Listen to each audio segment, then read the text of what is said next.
Hey, this is Eric. We're going to do a range test in my Model 3 long-range all-wheel drive. It's a 2019, and an important part with EVs is how far they can go at, real highway speeds. So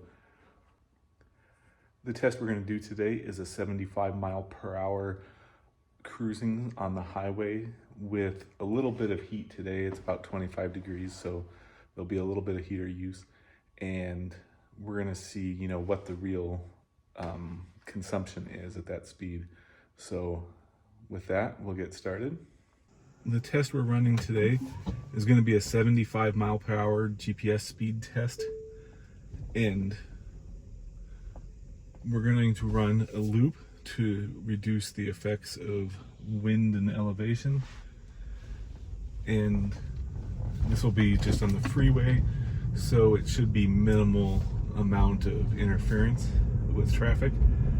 And I'm going to drive the loop at least once, maybe twice, and then I'm going to charge the car to 100% and measure how much power that takes from the wall, and we'll see what the efficiency was for that loop.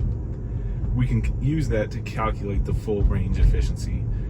It's good to run a full range efficiency to know how much energy is in your battery, but it's also not necessary most of the time, except for the test to see how much energy is in your battery. So with that, I'm heading over to the interstate. There's a few miles at the beginning and end of my loop that will be slower speed, which will reduce that loop efficiency. Well, it'll increase the loop efficiency some because of the slower speeds. So that's why I'm deciding if I need to do two loops. Two loops will reduce the percentage of change from the short distance over to the interstate. And what I'm going to do to see if I need to do that is check my, current usage, see if it's much different.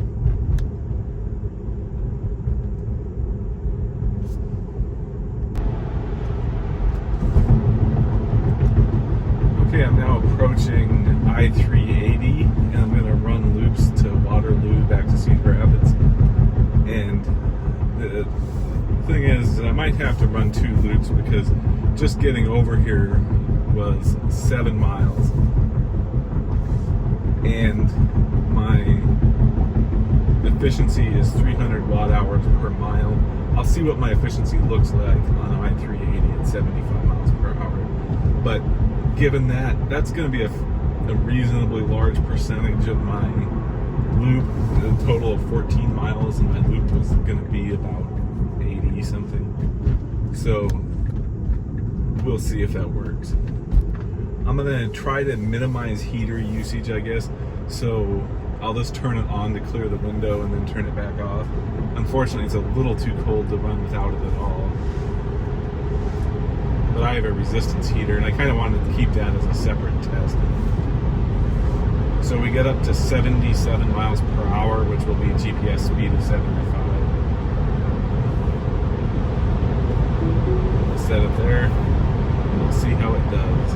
And I'll check back in near the end of my test. So this is boring. I want to listen to my audiobook, so we'll go with that. Getting close to wrapping up my test here. I am at 80 miles overall, 322 kilowatt hours. I'm just gonna run the loop once because I'm not different enough from that first 7 miles or last 7 miles to make a huge difference in the numbers. And I don't have enough time to run the full test right now, so two loops just seems a little excessive.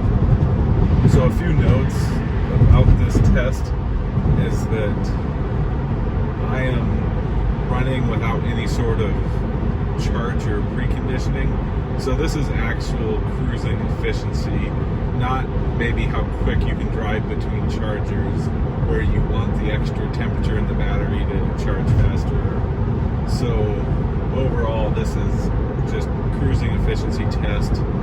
I'm running Continental DWS 06 Plus tires.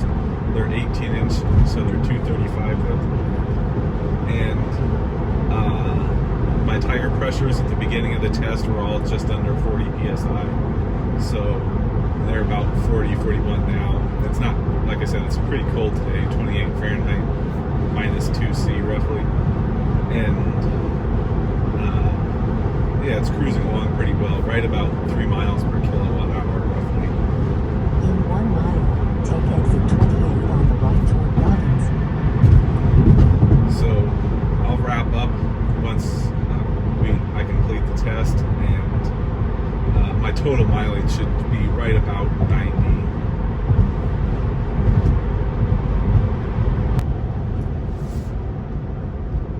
As I'm finishing here, there's one other thing I wanted to talk about, and that is there's a new setting on autopilot that came roughly the time of the recall, and that setting is single pull versus double pull. So in double pull, you have to turn it twice and it'll engage. But the important thing to note that is in double pull, if I cancel autopilot, it retains traffic aware cruise control. If I put it in single pull mode, one press or pull of the stock engages autopilot, but it's important to note if I cancel it, traffic aware cruise control cancels too. So in my personal opinion, single pull is useless. Use double pull, because otherwise every time you change lanes on the freeway, you lose your traffic aware cruise control. So that's just a little thing that I noticed while doing this test.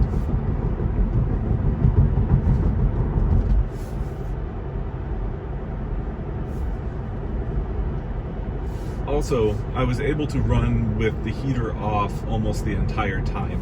Like 3 or 4 times I had to turn the defrost on just for 30 seconds to a minute to clear the window. So the heater usage was insignificant in this test.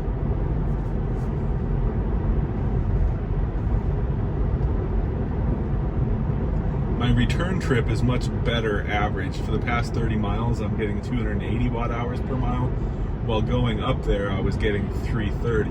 So that's the important aspect of running a 2-direction test, or a loop, because it takes out that wind and elevation. Because, if I got a headwind going up there, I get a tailwind coming back.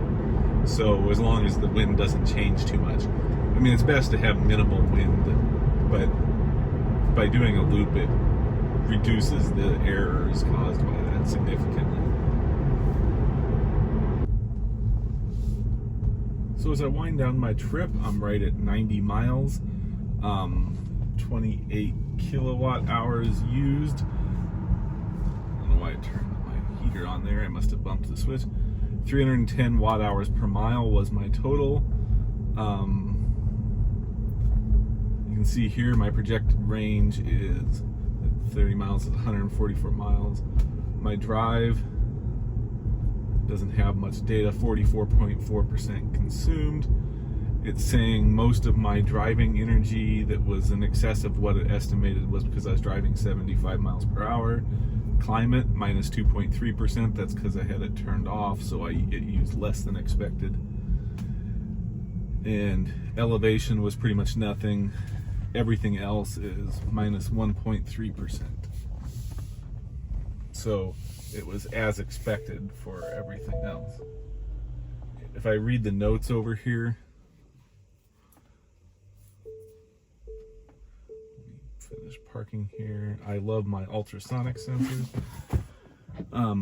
Going uphill cost me 4.8%, but it says I regenerated 4.7% of that. Staying below 70 would have saved me 4.1%. And increased climate control activity, air drag, tire drag, and battery conditioning due to cold weather cost 13.6% since you last charged. That's kind of a generic catch-all there. Really, that's probably all air drag and tire drag in this case. So that's that. And now I'll charge the car to 100%, and I'll let you know the results of how many kilowatt hours it took from the wall versus this 28 kilowatt hours here. It'll certainly be higher than this number because of charging losses. So, but I like to measure from the wall because that's what you have to pay to charge that distance.